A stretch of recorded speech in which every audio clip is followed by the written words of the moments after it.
19 सितंबर 2025 इतिहास के पन्नों में दर्ज एक ऐसी तारीख जो असम के लिए एक कभी न भरने वाला जख्म लेकर आई।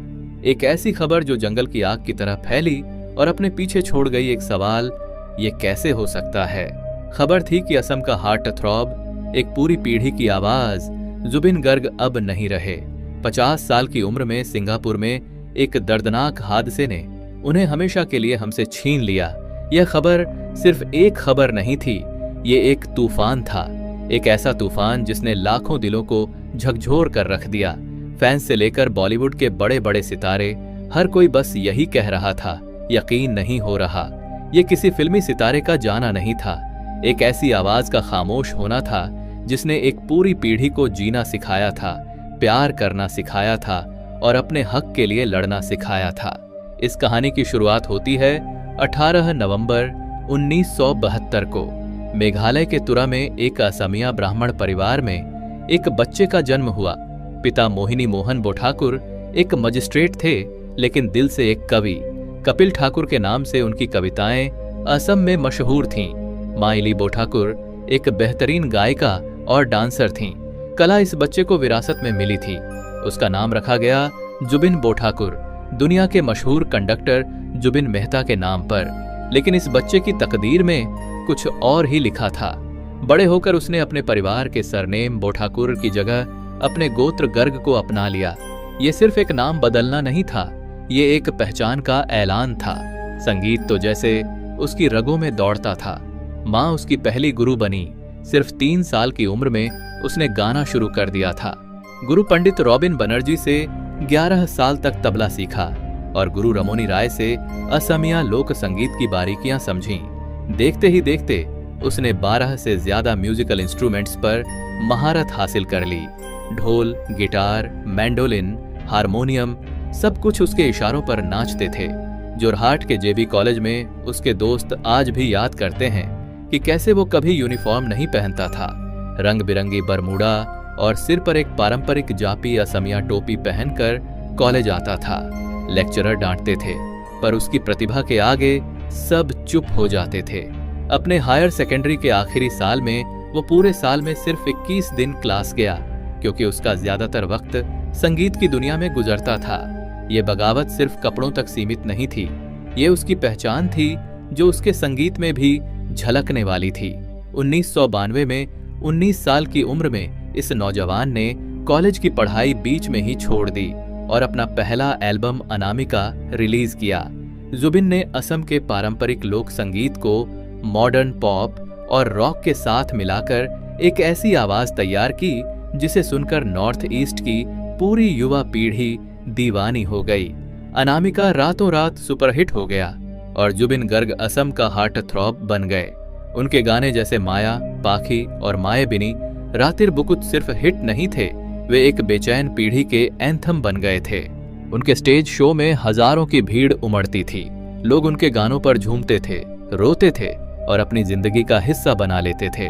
वो एक ऐसी आवाज थे जिसका असम बरसों से इंतजार कर रहा था। असम में अपनी सल्तनत कायम करने के बाद जुबिन ने मुंबई का रुख किया। यह सफर आसान नहीं था। वो एक आउटसाइडर थे। उन्होंने चांदनी रात जैसे कुछ हिंदी पॉप एल्बम निकाले और फिजा और कांटे जैसी फिल्मों के लिए भी गाया, लेकिन वो बड़ी पहचान अभी दूर थी। और फिर आया साल 2006। फिल्म थी गैंगस्टर, गाना था या अली। ये गाना नहीं, एक तूफान था, एक सूफी रॉक एंथम जिसने पूरे देश को अपनी गिरफ्त में ले लिया। कहते हैं कि यह गाना जुबिन से पहले कम से कम 5 और सिंगर्स ने रिकॉर्ड किया था, लेकिन जो एक्स फैक्टर, जो दर्द, जो रूहानियत जुबिन की आवाज में थी, वो किसी और में नहीं मिली। रातों रात जुबिन गर्ग पूरे भारत में एक जाना पहचाना नाम बन गए। इस गाने के लिए उन्हें बेस्ट प्लेबैक सिंगर का GIFA अवार्ड भी मिला। लेकिन यहीं जुबिन की कहानी दूसरों से अलग हो जाती है। बॉलीवुड में मिली जबरदस्त कामयाबी को ज्यादातर कलाकार अपनी मंजिल मान लेते हैं, पर जुबिन के लिए यह मंजिल नहीं थी। उन्होंने खुद कहा था, ऐसे गाने जिंदगी में एक बार बनते हैं। बॉलीवुड की चकाचौंध उन्हें रोक नहीं पाई। उनका दिल हमेशा असम के लिए धड़कता था और इसलिए अपनी कामयाबी के शिखर पर वो वापस लौट आए, अपने लोगों के बीच, अपनी मिट्टी में। यह कोई हार नहीं, बल्कि एक सोचा समझा फैसला था। उन्होंने मुंबई में मिली शोहरत को एक हथियार बनाया, जिसका इस्तेमाल वो अपनी असली लड़ाई यानी असमिया सिनेमा और संगीत को जिंदा करने के लिए करने वाले थे। जुबिन सिर्फ एक गायक नहीं थे, वो एक पूरी की पूरी इंडस्ट्री थे। एक्टर, कंपोजर, डायरेक्टर, गीतकार, निर्माता, ऐसा कोई फन नहीं था जिसे उन्होंने आजमाया न हो। उन्होंने 40 से ज्यादा भाषाओं में 32,000 से ज्यादा गाने गाए, 27 से ज्यादा फिल्मों में एक्टिंग की और 3 फिल्मों का निर्देशन भी किया। और उन्होंने अपनी इस कामयाबी का इस्तेमाल असम के लिए किया। बॉलीवुड से कमाई शोहरत और पैसे को उन्होंने असमिया सिनेमा में इन्वेस्ट किया। एक ऐसे वक्त में जब असमिया फिल्म इंडस्ट्री संघर्ष कर रही थी, तब जुबिन ने मिशन चाइना और कांचन जंघा जैसी बड़े बजट की फिल्में बनाकर उसे एक नई जिंदगी दी। ये फिल्में बॉक्स ऑफिस पर सुपरहिट रहीं और उन्होंने साबित कर दिया कि अगर इरादा पक्का हो तो अपनी जमीन पर रहकर भी दुनिया जीती जा सकती है। वो सिर्फ एक कलाकार नहीं, एक सांस्कृतिक उद्यमी थे जो अपनी कला से अपनी संस्कृति को सींच रहे थे। मंच पर विद्रोही और बेबाक दिखने वाले जुबिन अपनी निजी जिंदगी में बेहद सरल और जमीन से जुड़े हुए इंसान थे। उनकी पत्नी फैशन डिजाइनर गरिमा सैकिया गर्ग उनकी ताकत थी, उनकी सबसे बड़ी सपोर्ट सिस्टम और क्रिएटिव पार्टनर। दोनों की प्रेम कहानी भी किसी फिल्म से कम नहीं थी। गरिमा उनकी एक फैन थी जिन्होंने उनके असमिया एल्बम सुनकर उन्हें एक खत लिखा था। जुबिन ने जवाब दिया, मुलाकातें हुई और प्यार हो गया। लेकिन इस खुशहाल दुनिया पर 2002 में एक गहरा साया पड़ा। एक भयानक कार हादसे में जुबिन ने अपनी छोटी बहन जॉकी बुठाकुर को खो दिया, जो खुद एक उभरती हुई गायिका और अभिनेत्री थीं। यह हादसा जुबिन की जिंदगी का टर्निंग पॉइंट बन गया। इस गम से निकलने के लिए उन्होंने संगीत का सहारा लिया और अपनी बहन की याद में शिशु नाम का एक बेहद भावुक एल्बम बनाया। लेकिन इसी गम ने उन्हें शराब की तरफ भी धकेल दिया, एक ऐसी आदत जो उनके साथ आखिरी दम तक रही। ये कोई कमजोरी नहीं, बल्कि एक गहरे जख्म का नतीजा था, एक ऐसा दर्द जिसे वह शायद कभी पूरी तरह भुला नहीं पाए। जुबिन का सच बोलने का अंदाज अक्सर उन्हें विवादों में ले आता था। वह कभी चुप नहीं रहे, चाहे सामने कोई भी हो, ब्राह्मणों पर उनकी टिप्पणी हो, भारत रत्न का अपमान करने का आरोप हो या भगवान कृष्ण पर दिया गया बयान। वह हमेशा अपनी बात बेबाकी से रखते थे, लेकिन उनकी बगावत बेमतलब नहीं थी। जब आतंकवादी संगठन उल्फा ने बिहू कार्यक्रमों में हिंदी गाने पर बैन लगाया, तो जुबिन ने मंच से उन्हें ललकारा और हिंदी गाने गाए। जब नागरिकता संशोधन अधिनियम CAA के खिलाफ असम की आवाज दबाई जा रही थी, तो जुबिन उस आवाज का चेहरा बन गए। उनके लिए संगीत सिर्फ मनोरंजन नहीं, बल्कि बदलाव का एक जरिया था, अपनी पहचान और अपने लोगों के हक की लड़ाई का एक हथियार था। इस बेबाकी और लगातार संघर्ष की कीमत भी उन्हें चुकानी पड़ी। उनकी सेहत पर इसका असर पड़ा। 2022 में उन्हें एक गंभीर मिर्गी का दौरा पड़ा था। उन्होंने कभी अपनी कमियों को छुपाया नहीं।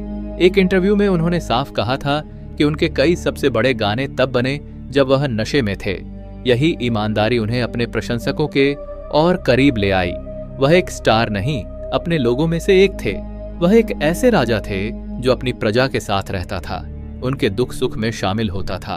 अपनी मौत से कुछ ही घंटे पहले जुबिन ने सोशल मीडिया पर एक वीडियो पोस्ट किया था। वह सिंगापुर में थे, नॉर्थ ईस्ट फेस्टिवल के कल्चरल ब्रांड एम्बेसडर के तौर पर। वीडियो में वह मुस्कुरा रहे थे, अपने प्रशंसकों को फेस्टिवल में आने का न्योता दे रहे थे।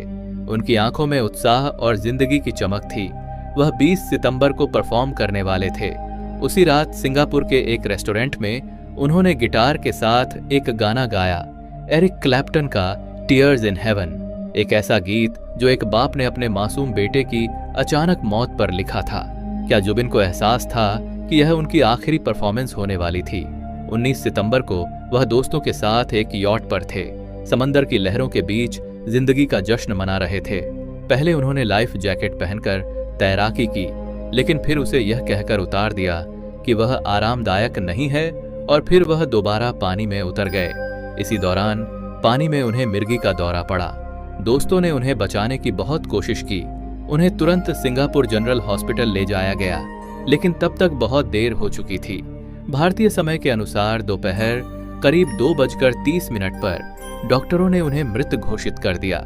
एक आवाज जो लाखों दिलों की धड़कन थी, हमेशा के लिए खामोश हो गई। जब जुबिन का पार्थिव शरीर घर लौटा तो गुवाहाटी की सड़कें थम गईं।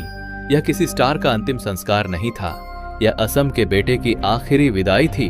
एयरपोर्ट पर उनकी पत्नी गरिमा का टूटकर रोना, असम के मुख्यमंत्री का ताबूत को कंधा देना और सड़कों पर उमड़ा इंसानियत का समंदर। जहां तक नजर जाती थी सिर्फ लोग ही लोग थे, रोते हुए, गाते हुए। प्रधानमंत्री नरेंद्र मोदी से लेकर बॉलीवुड के बड़े बड़े सितारों ने शोक जताया। असम सरकार ने 3 दिनों के राजकीय शोक का ऐलान किया। यह इस बात का सबूत था कि जुबिन ने अपने लोगों के दिलों में क्या जगह बनाई थी। वह एक राजा की तरह जिए और एक राजा की तरह ही उन्हें विदाई दी गई। जुबिन ने अपने पीछे करीब 70 करोड़ रुपए की संपत्ति छोड़ी। उन्हें national film award, GIFA, stardust समेत कई सम्मान मिले। लेकिन उनकी असली दौलत उनके बैंक बैलेंस या अवार्ड्स नहीं थे। उनकी असली दौलत उनके 32,000 से ज्यादा गाने थे और करोड़ों लोगों का वह प्यार था जो आज भी उनके लिए महसूस किया जाता है। भूपेन हजारिका के बाद अगर किसी ने असमिया पहचान और संस्कृति को इतने बड़े पैमाने पर दुनिया के सामने रखा तो वह जुबिन गर्ग थे। वह सिर्फ एक गायक नहीं थे, वह एक सांस्कृतिक पुल थे जिसने असम की पुरानी पीढ़ी को नई पीढ़ी से जोड़ा और नॉर्थ ईस्ट की आवाज को पूरे देश तक पहुंचाया। एक बार जुबिन ने कहा था, जब मैं मरूंगा तो पूरा असम मेरा गाना मायाबनी गाएगा, और उनके जाने के बाद आखिर वही हुआ। उनके घर के बाहर जमा हजारों की भीड़ एक साथ मायाबनी रात्रि भुकुत गा रही थी। उनकी आवाज में दर्द भी था और गर्व भी। दर्द अपने हीरो को खोने का और गर्व इस बात का कि वो जुबिन गर्ग के दौर में जिए। जिस्म चला जाता है लेकिन आवाज रह जाती है। जुबिन गर्ग चले गए पर उनकी आवाज, उनकी बगावत, उनका संगीत हमेशा जिंदा रहेगा। वो एक आवाज थे जो अब अमर हो गई है। कमेंट सेक्शन में उन्हें श्रद्धांजलि देना न भूलें। और अगर आपने इस वीडियो के जरिए कुछ नया जाना हो और आपको पसंद आया हो तो वीडियो को लाइक और चैनल को सब्सक्राइब करना न भूलें।